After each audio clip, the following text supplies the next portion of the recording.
Namo Namaha.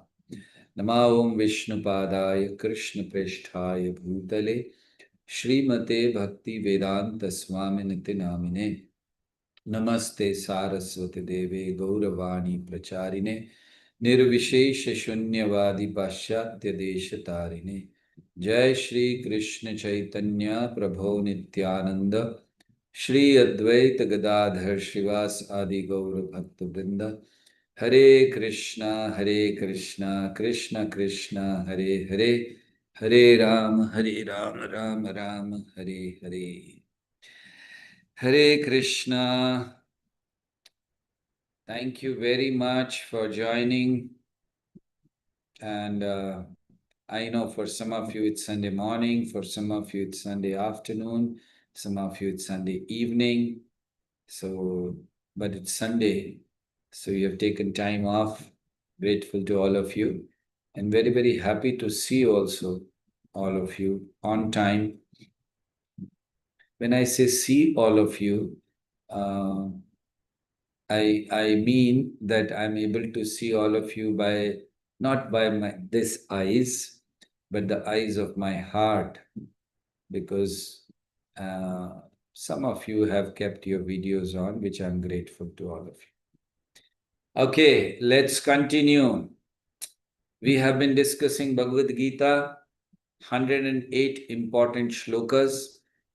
We started with the first verse, first shloka of Bhagavad Gita, first chapter, first shloka, which was Dhritarashtra Uvacha Dharmakshetre Kurukshetre Samaveta Yutsavaha Mamakah Pandavaschaiva Kim Akurvat Sanjaya. Then we discussed on the second important verse, which is seventh verse of second chapter, Karpanya Doshopata Subhava, Prichhami Tvam Dharma Sammuda Cheta Yatshreyasyam Nishchitam Bruhi Tanme Shishyasteham Shadhimam Tvam Prapanna. And I'm very, very grateful to all of you. So sincerely you are sending, you're reciting. I know it's very difficult, Sanskrit recitation, memorizing it, trying to recite it. So really great. I'm hearing all the audios which you send in the group, and I feel very happy, very encouraged by seeing how you all are trying to learn or trying to pronounce properly.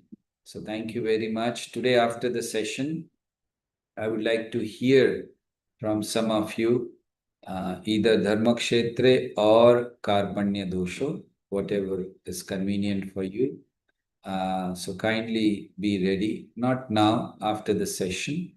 So we will have it at that time. So today we are going to do the third shloka out of 108 important. Please understand, there are 700 shlokas in Bhagavad Gita total, which is Bhagavad Gita is part of Mahabharata. And Mahabharata has, actually it has 6 million shlokas, 6 million verses, out of which only 700 forms Bhagavad Gita. Of course, we have 100,000 only available on earth. Rest all are not available out of 6 million. But yes, the 6 million verses. So we are out of 700 also, we are taking 108 important verses. So now we have done 2 verses till now. Today we will do the third one.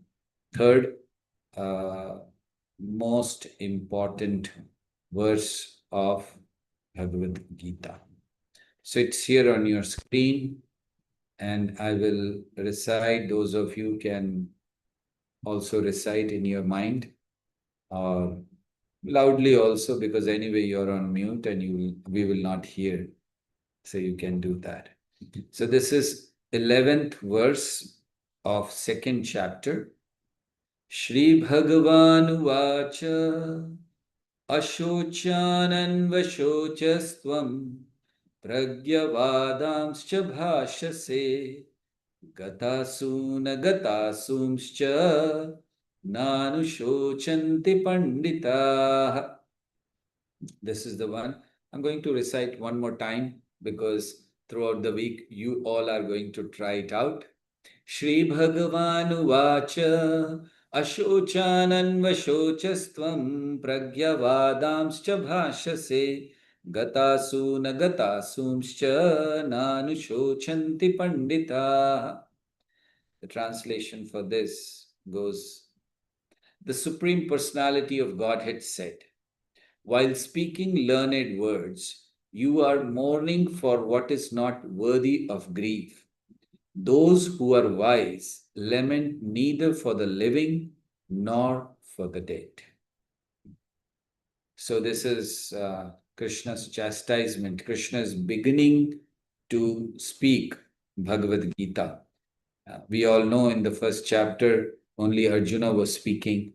Second chapter, up to verse number 8 or 9, Arjuna surrendered in the 7th verse. And then Krishna just chastised him.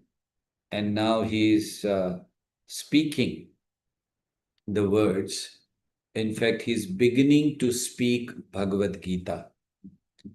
And in the beginning itself, what is he doing? He's calling Arjuna a fool.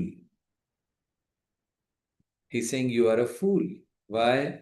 Because you do not realize that what you're speaking or what you're lamenting for is not to be lamented. And you're talking like a pandita, talking like a learned person, but actually you are a fool because you don't know the difference between what is to be lamented and what is not to be lamented. So here in this verse, we all know that Arjuna was overwhelmed with compassion and he refuses to fight. Why should I kill? Why? I don't want such land. So Krishna is speaking now in the Gita.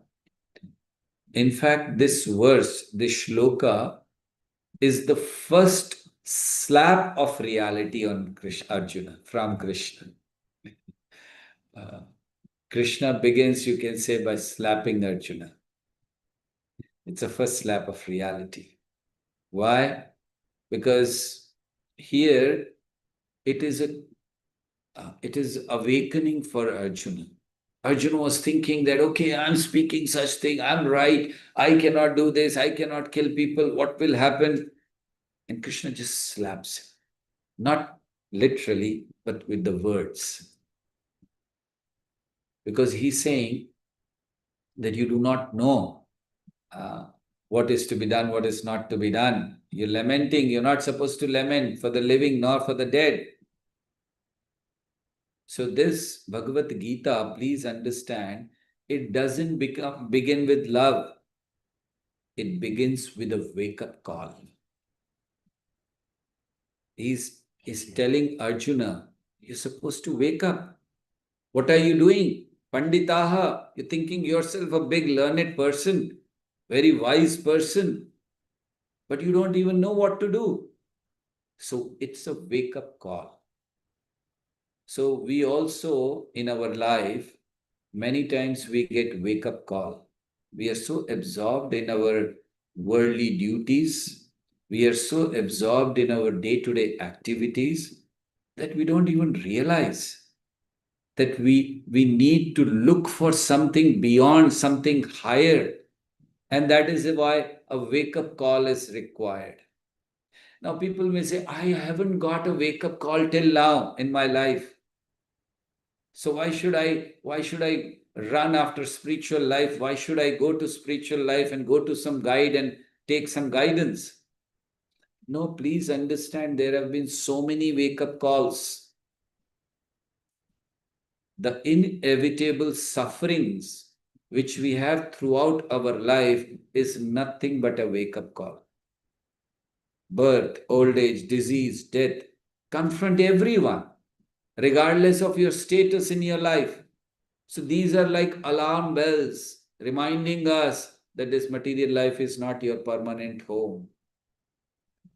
So there is a wake-up call. So don't think that I haven't received a wake-up call. So whenever you have sufferings, it's a wake-up call. Whenever you have unpredictable reversals in life, You were thinking, I'll do this, do this, and suddenly you see the reversals, sudden losses, health issues, broken relationship. So what happens with that? We were thinking of achieving some things, but then we are not able to. Reversals. What are these? These are wake-up calls. Then we have a feeling of inner emptiness. Even though you're materially successful, I've met many people like that, materially very successful, but they feel inside it's all emptiness, dissatisfaction, that inner dissatisfaction, because there is no connection to Krishna. The real satisfaction of the soul, the inner emptiness will go away when we have connection with Krishna. That is a wake-up call. When you feel that emptiness within, that is the wake-up call. And of course, our scriptures remind us. Scriptures like Gita, Bhagavatam, they remind us, come on, wake up to your real identity, who you are. You want to know about machines, you want to know about rocket science, you want to know about different planets. What about you? Learn about yourself. That is what wake-up call of the Shastras is. So when we are living in this world, it is like sleeping in a burning house. And fire sometimes is silently consuming everything. With this fire is consuming everything, your youth, your health, your wealth, your relationships. Yet we dream, thinking happiness lies just a little ahead. Maybe I'll get that happiness. Staying here is like building a sand castle. These are our material achievements, like money, fame, influence. These are all like sand castle. A single wave of destiny, whether in the form of disease or death or disaster, can wash them away. So that is why we should have the foundation. Do not build your castle on sand. Build it on a strong foundation of devotion to Krishna. That is the only ground that never shakes. So we need to have this wake-up call. So here, when Krishna is giving this reality, the wake-up call for Arjuna, who was thinking that I'm very compassionate and he refused to fight, Krishna is speaking now. So Arjuna says that earlier in the verses, Arjuna has said that I cannot fight. These are all my superiors. I don't want to kill them just to get a piece of land. Arjuna was showing such compassion. Now this compassion, Arjuna's compassion, is considered material because this is based on bodily conception. Prabhupada explains two words in Sanskrit, Kripana and Brahmana. Kripana means a miserly person, and Brahmana means a person who uses what he has. So, now here, which Arjuna's compassion was considered to be very great by some people who may not understand spiritual life. Compassion that ignores eternal reality, it becomes sentimentalism. We need to know what is real compassion. Now, Arjuna's compassion was a misplaced compassion. Why? Because Arjuna was thinking that, oh, I'm going to save the bodies. He didn't understand that anyway person is going to die. So real compassion one has to understand. Like Arjuna was crying for temporary relations like a child. When the child has a toy and he's playing and the toy breaks, he starts crying. The father consoles him, don't worry, it's okay. Although father knows very well this is not a toy, this is not the real thing. It is just a temporary thing. It is not the car which has broken, it is just the toy, but still he consoles. Similarly, Arjuna is in that position and Krishna is trying to console him. So we need to have compassion, we need to have emotions, but please understand, emotions are natural. Obviously, we will get him. We are not stones. So emotions are natural. But when misdirected, they weaken us. We become very weak in the same for this by the same emotions. So that is why we need to understand what is real compassion. Now, just imagine when you see a beggar on the street, or a suffering neighbor, or even an enemy in distress, what is our natural response? Sympathy, or we pity on them, or we have real compassion. Compassion means to suffer with, sharing the pain of others. But please contemplate, think that the compassion which we are showing to such people, is it enough? Real compassion from a spiritual perspective, let us try to understand. What is real compassion? It is not just temporary relief, but addressing the root cause of the suffering. Arjuna was not addressing the root cause. He was suffering, he was seeing the problems, but he was not going to the root. So, real compassion means going to the root cause of suffering. Like, for example, we want to feed a person. We see a person, he is very hungry, very poor. Okay, I want to feed his stomach. So, feeding a man's stomach for a day may remove his hunger. But if you feed his soul with Krishna's name, that will remove his misery forever. So, what is better? Feeding it for a day, or feeding the soul with Krishna, which can remove the misery forever? So, real compassion means helping the soul reconnect with Krishna. See, violence can be committed on different levels, on the level of body, on the level of mind, on the level of soul. Similarly, compassion can be on the level of body, on the level of mind, on the level of soul. Real compassion is helping the soul reconnect with Krishna. So, what is false compassion? False compassion, like here, Arjuna is showing. He has put down his bow and arrow. He's thinking that he's a very kind person, and he's saying, I'm not going to fight. That is false compassion. Real compassion, Krishna told Arjuna to fight for dharma. Sometimes real compassion may look harsh outwardly, but it actually uplifts eternally.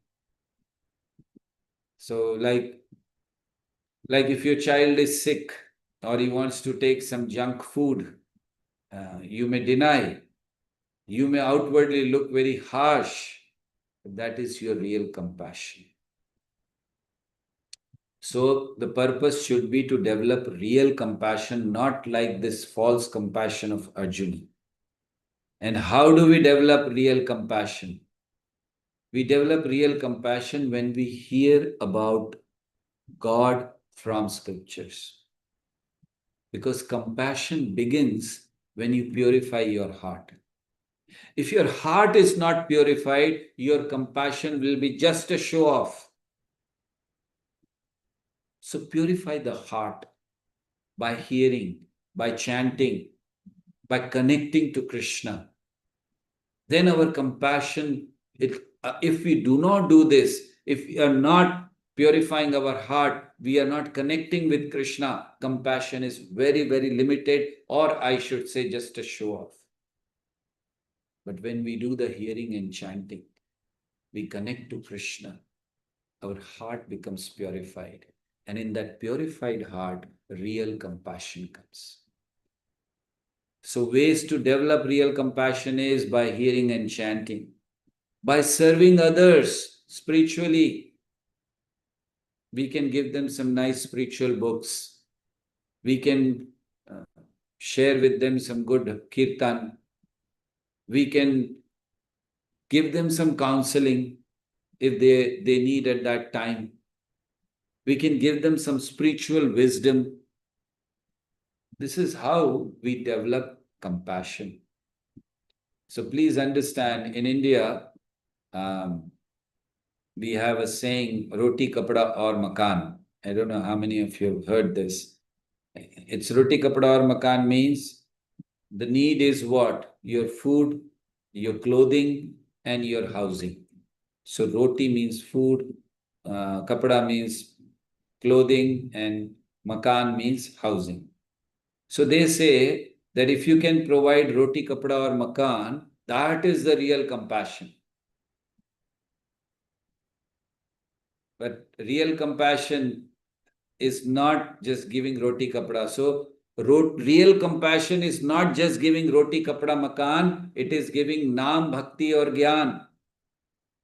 Naam means the holy name of Krishna. Bhakti means devotion, and gyan means knowledge. That is real compassion. Give knowledge to the person.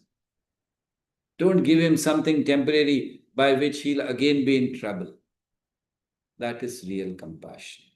So we can develop real compassion by hearing and chanting. We can develop by serving others spiritually. We can develop compassion by seeing every soul as Krishna's child.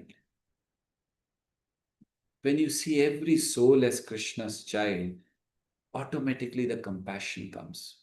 Because I'm also a child of Krishna. He's also a child of Krishna. See every body as a temple of the Lord, because Krishna resides in that body. Narad Muni, he saw a hunter killing animals. He didn't curse him, but he uplifted him. It's a very famous example in Chaitanya Charitamrita of Mrigarari. Now this Mrigarari, he was a hunter and he used to kill animals. One day Narad Muni came and he saw all the animals are lying, suffering here and there, waiting for them to die. And he went to Mrigarari, what are you doing? Why don't you at least kill them fully? You just slit the throat and leave them to die. What kind of a person are you? Mrigarari said, that's how I learned from my father. So Narad Muni gave him knowledge, wisdom, and he understood. He gave up everything. He became such a great soul that after some time when Narad Muni came, he was about to pay obeisances to Narad Muni on earth, and he saw there were some ants. So he was removing the ants. Let me not kill the ants. So a person who was killing all the animals, he was not ready to kill even an ant. That is the knowledge should be given. Because Narad Muni saw him also as Krishna's child. So our vision should be not just the body, but we see beyond it as a soul. So we can develop real compassion. We can also develop real compassion by following the examples of great souls. Prahlad Maharaj, just a 5-year-old child, such compassion he had. He was ready even to give knowledge to his father, who was a demoniac king, who wanted to kill him, who tortured him. But Prahlad was ready. Prahlad, when he used to go to him, he used to tell him good things. He used to tell him, please chant the holy name. He used to tell him that whatever you are doing, you're going to suffer for it. But Prahlad was even praying for him. And see the compassion of Prahlad. Hiranyakashipu tried to kill him, tortured him. Whatever ways he could think, he has put him in the fire, and then trampled by the elephants. So many things he did. But compassion of Prahlad, when Narsingadev appeared, Prahlad was praying for Hiranyakashipu. Please forgive him. He was against you. He has committed a lot of offenses. Please forgive him. Jesus prayed for forgiveness of his own crucifiers. Oh Lord, please forgive them, for they do not know what they are doing. Compassion. Srila Prabhupada, he traveled at the age of 70 to United States of America to give the holy name to the world. He could have been in Vrindavan at such an advanced age. Just be there, chant the holy name and go back home, back to Godhead. But that was his compassion. So we have examples of great souls. The compassion, we learn from it. When you have that real compassion in your heart, what is the benefit when you develop such real compassion? The first benefit is your heart is purified. When you think of others genuinely, the selfishness which is there in our heart goes away. Heart is purified just by being real, compassionate toward people. Think about others. Think, what can I do for others, for the society, for the people, for the humanity, rather than being in your own world, confined in your own territories, not looking beyond. Human life is not meant for that. We have the facility. Human life is a fat gift of Krishna. Why am I using the word fat? Usually the fat is not used for a gift, right? Gift is called a good gift, big gift, wonderful gift. I'm saying Krishna has given us a fat gift. That is our life, human life. Fat means where we have facility, F, we have ability, A, we have time, T. That is why this is a fat gift for us, which Krishna has given us as a human life. So do not concede, do not limit yourself, whether it is in terms of religion. Do not confine yourself. My God is better than your God. I'm not going to look at your religion. Or in terms of maintaining the family, I know only my family. I do not know anyone else. I'm not going to serve anyone else. I'm not going to help anyone else. When you develop real compassion, the heart will be purified. Second, you'll become very dear to God. You'll become very dear to Krishna. Because if you're compassionate to all living beings, who are all living beings? His children. When you're showing that compassion to his children, why he will not be happy? If you show compassion to the dog, the owner becomes happy, right? So you're carrying your dog, you're taking your dog, and someone comes and says, wow, what a wonderful dog. And you feel so happy. Just imagine if the dog is glorified, the master feels happy. And if we glorify the children of the God, then why God will not be happy? So you become very dear to God, dear to Krishna, by becoming compassionate. At the same time, you create harmony in society. What do people need? Why do people earn money? Why do people want to be famous? Why do people want to be influenced, very influential person? Just they require care. If you give the genuine care to people, then harmony will be there in the society. At the same time, you will get spiritual empowerment when you will show the real compassion, because Krishna empowers those who sincerely try to save others. If you live for your own self, What is that life? What glories are there for that life? The glories are that you have given your life for others. Glories are that you utilized what you have for others. Glories are that you tried to connect a few souls to Krishna. And let me tell you what talk of few souls. In your whole life of about 70 years, 80 years, 100 years, whatever you have, if you can connect one soul to the Supreme Personality of Godhead, your life will be successful. You will become dear to Krishna. So this is to our eternal credit.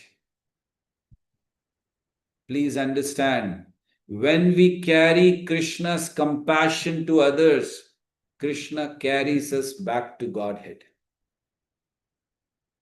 So that's why carry Krishna's compassion. It is Krishna's compassion. We are just the carrier. We just take it from Krishna because he's so compassionate. He's tolerating us from time immemorial. We are against him. We do not want to go to him. We do not want to establish relation with him, but he's still there with us. He doesn't leave us. That is his love. That is his care, and that is his compassion. So carry Krishna's compassion to others. Krishna will carry you back home, back to Godhead.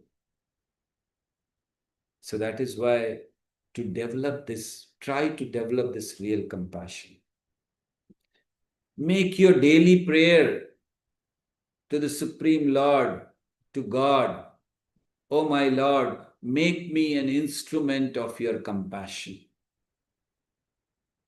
Let me just take that compassion from you and pass it on to others. I have no compassion, but you have compassion. So let me become an instrument of your compassion. Share with people. How can you, what can you share with people? You can share a shloka. We just learned this verse. Please learn and see the meaning. What a wonderful meaning it has. Share some prasadam. If not, share a smile. When Krishna is in the heart, you'll always have a smile on your face. So this is what we can do. So real compassion uplifts the soul. We have to develop it through service, through vision, and through following great devotees. And it should be to awaken people's Krishna consciousness. So many times people say, one has to be kind-hearted. When we talk of compassion, is very kind-hearted person.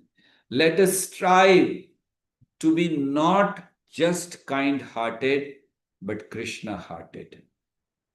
That will be the real success.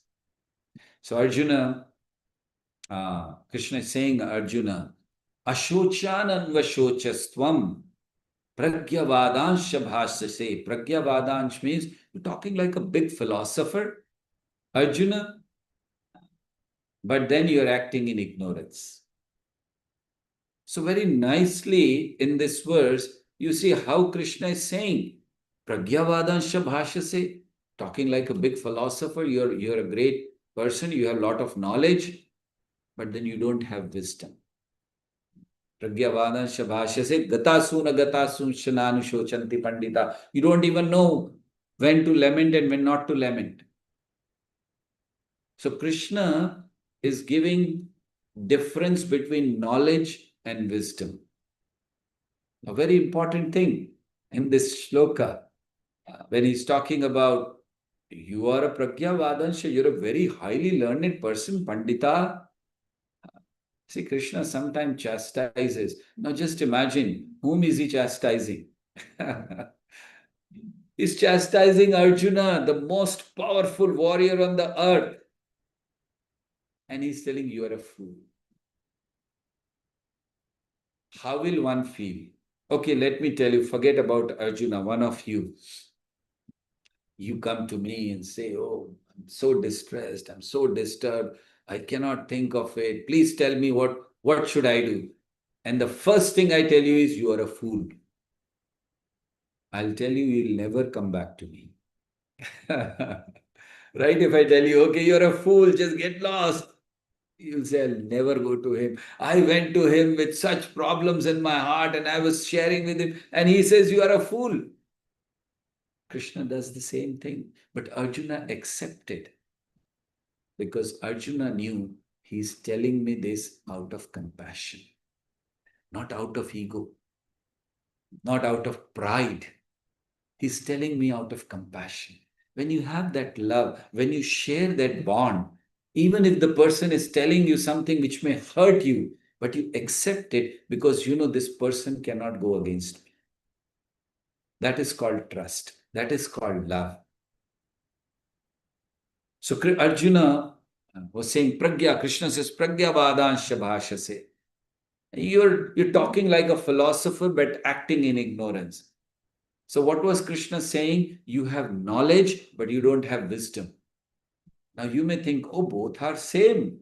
What are you talking? No, knowledge and wisdom are different things. Knowledge means having information. Wisdom means application. So it is not enough to just quote the scriptures, but you have to act accordingly. That is called wisdom. Like say, for example, a person may know, okay, a doctor may know smoking causes cancer, but he still smokes. What will you call that person? He has the knowledge that smoking causes cancer, but he doesn't have the wisdom. He is not able to apply in his life. So he knows, but he's still smoking. So Arjuna is like that here. He knows philosophy, but he's not applying. So information was only in the head. We should understand that information in the head is useless unless it transforms to the heart or unless it transforms the heart. If the knowledge information is not transforming the heart, what is the use of such information? It will remain only in the head. So Krishna is bringing out a very, I should say, nice differentiation between knowledge and wisdom. Knowledge means information, facts, theories, concepts. Wisdom means the right application of knowledge in real life with discrimination.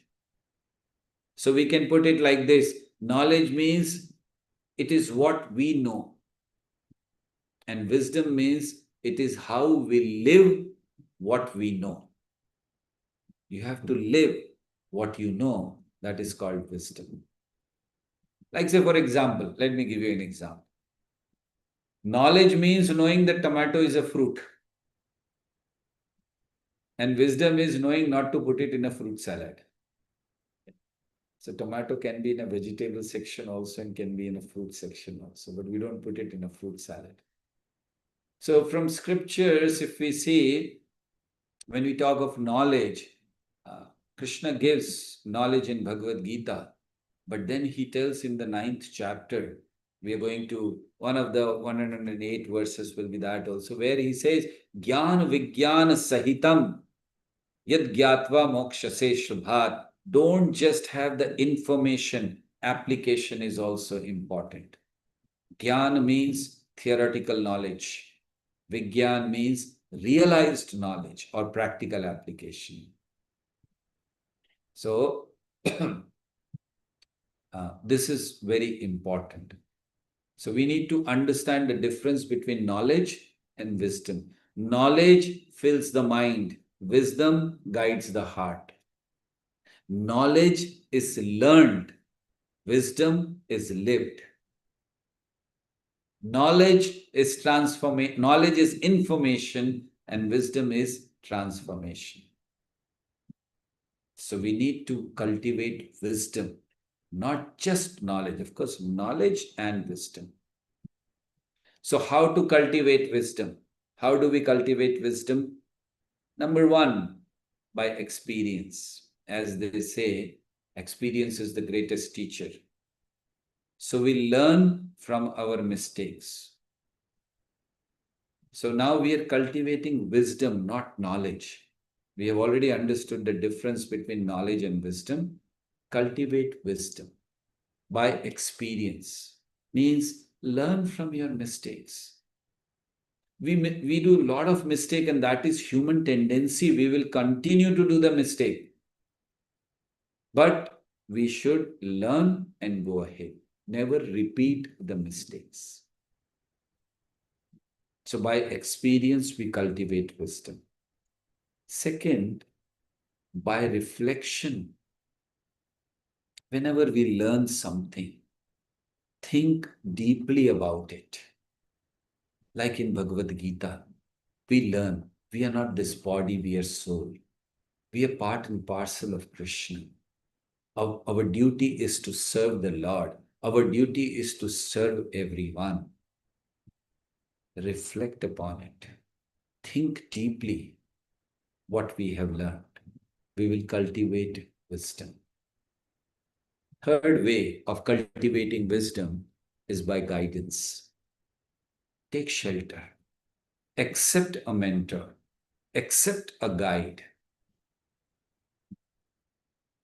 That will be a turning point in your life. When guidance is there, guidance based on scripture, guidance not based on movies, or guidance not based on other things, based on scripture. So to cultivate wisdom, you can do it by experience, you can do it by reflection, you can do it by guidance, and you can do it by practice. Live according to the spiritual principles. Do not avoid them. Do not think that these are not required for me in my life. Everyone needs spiritual principles because we are spiritual beings. We are not human beings. Please understand, many times we feel we are human beings having spiritual experience. We are spiritual beings having human experience. So we have to live, because we are spiritual beings, we have to live according to spiritual principles. Put it into practice. Don't just keep it on your books. Don't just keep it in the information part. Okay, I know Bhagavad Gita, this shloka, this verse, this says this. No. Live according to that. That is very important. So by practice. So we cultivate wisdom by experience, by reflection, by guidance, by practice. So knowledge is something what you accumulate. And wisdom is what Krishna allows you to realize and apply in life. And then you become Pandita. So Krishna says, Ashochananvashochaswam pragyavadamsha bhashase gatasuna gatasumscha nanu shochanti pandita. Shochanti means lamenting. So who is a Pandita here? Krishna says, Krishna is defining a real wise man. Pandita. Pandita means wise man. And what is he saying? He doesn't lament for living, he doesn't lament for dead. Why? Because he knows that living entity is eternal. So who can die? Death is nothing but, you should say, change of the clothes. We are wearing today this, tomorrow different clothes, that's all. So that doesn't lament for the living nor for the dead. A real wise person is the person who sees the soul, not the body. When we see the body, we divide each other, we fight with each other, we hate each other, thinking I belong to this particular caste, community, and creed or country. You belong to that country, you belong to that religion. It creates division when you see the body. And not only that, when you see only the body, then you cannot understand the higher spiritual principles. But when you see the soul, let the person be from any caste, any creed, any country, any religion, doesn't matter. You take that person as your own. You have the same compassion for the person. So that is why go beyond the body. See the soul. Because body is temporary. Today it is there, tomorrow it may not be there. Soul is eternal. Vidura in Mahabharata, there's a character called Vidura, and he's called Mahatma because he saw beyond temporary politics. He was involved in politics.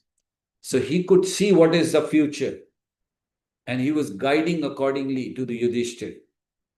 And then there was Duryodhan, the same Mahabharata part of Bhagavad Gita, what we are learning, Bhagavad Gita is part of Mahabharata. So Duryodhan also had learning, but not wisdom. Hence, he always lamented. So true education is to see beyond the temporary things.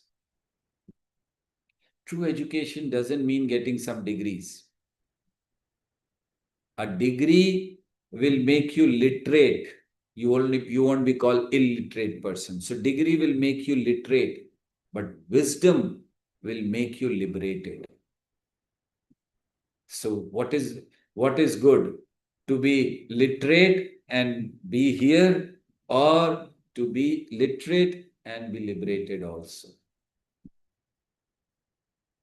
So we have to develop a spiritual vision based on Gita. Gita teaches that the birth and death are for the body, not for the soul.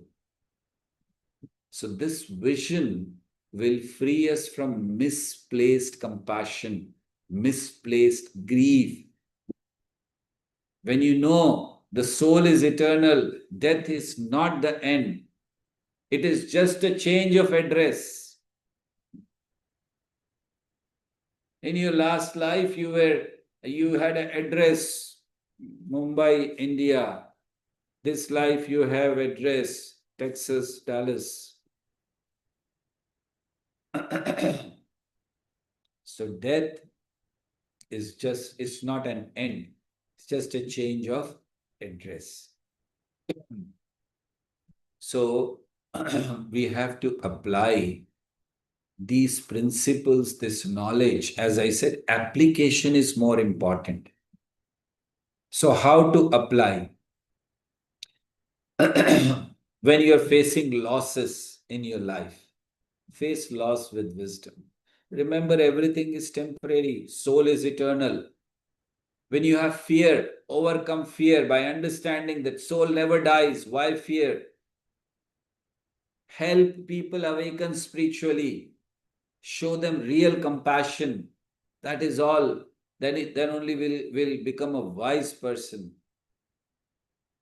So sometimes people think, oh, you're talking about we are not this body, we are soul. Don't worry about the body.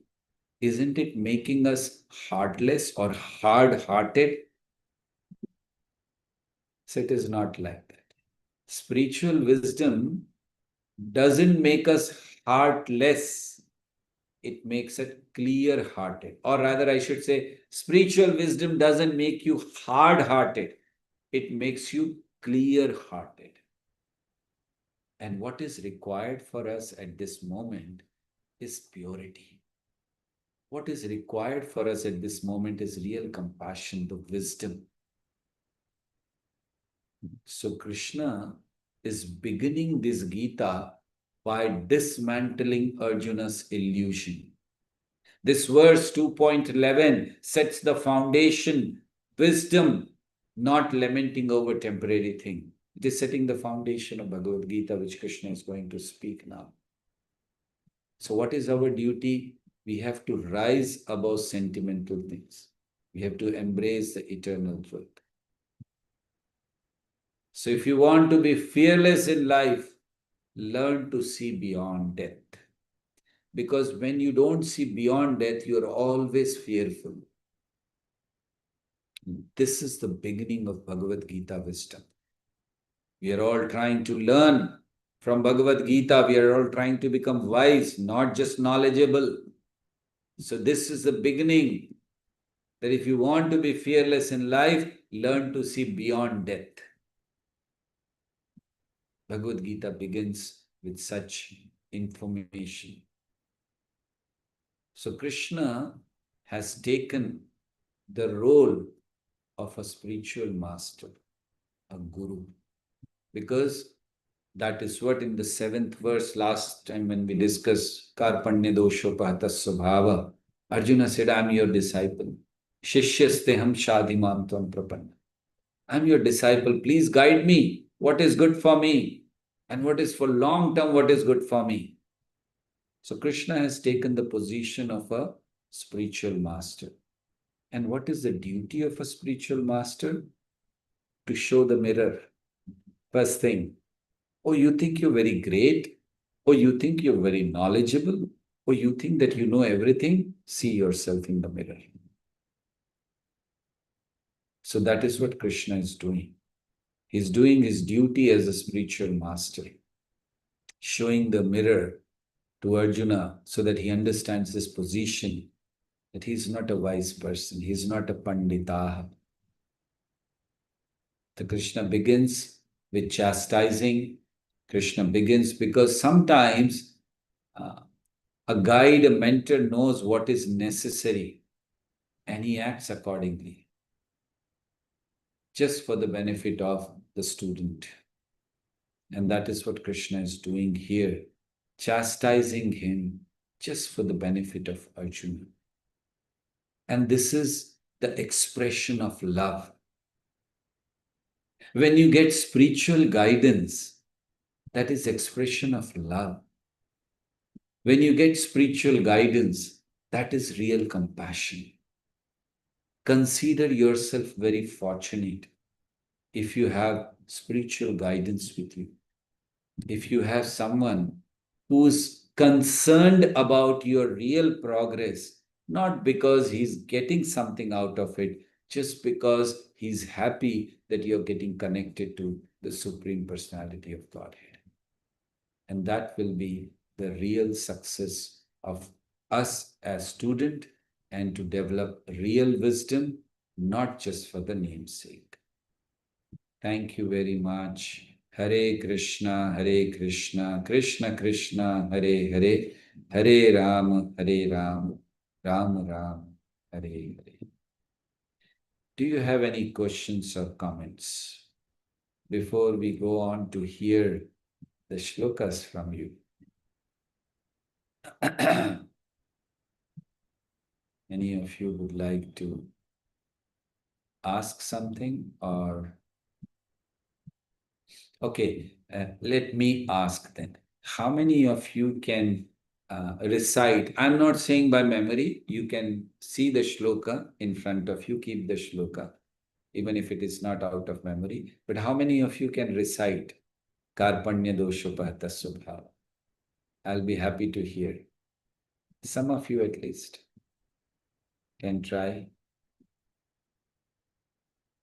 No, so many people, you sent audios in that group. What happened?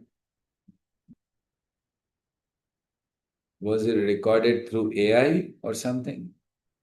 No? Okay, we have Chandana. Please.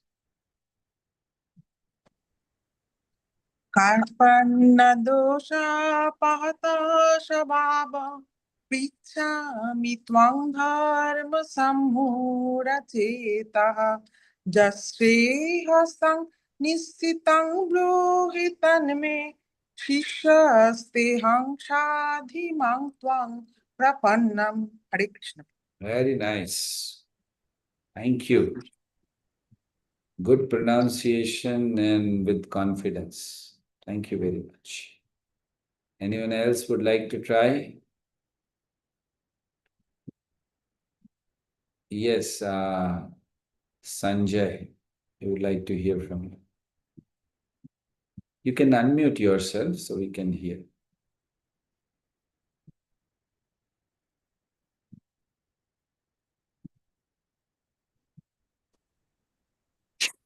Yes, please. Hare Krishna Prabhu ji. Hare Krishna. कार्पण्यदोषोपहत स्वभाव पृच्छामि त्वां धर्मसम्मूढचेता यरक्षेयस्या निश्चितं ब्रूहि तन्मे शिष्यस्तेऽहं शाधिमा त्वां प्रपन्नम्. Thank you. Very nice. Wonderful. Good pronunciation. Who's it? Vinu Hirani. Hare Krishna Prabhu. Hare Krishna. कार्पण्यदोषोपहत स्वभाव पृच्छामि त्वां धर्मसम्मूढचेत यच्छ्रेयस्यान्निशितं ब्रूहि तन्मे शिष्यस्तेऽहं शाधिमां त्वां प्रपन्न. Very nice. Wonderful. Thank you. So happy to hear.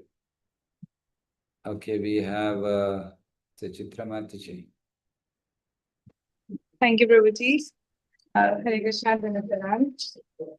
Karpanyadosho bhata svabhava Prachami tvam dharma sammoda cheta Yachem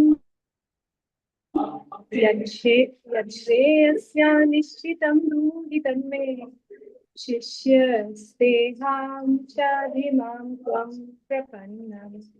Thank you. Very nice. Wonderful. Very good. Okay. Anyone else?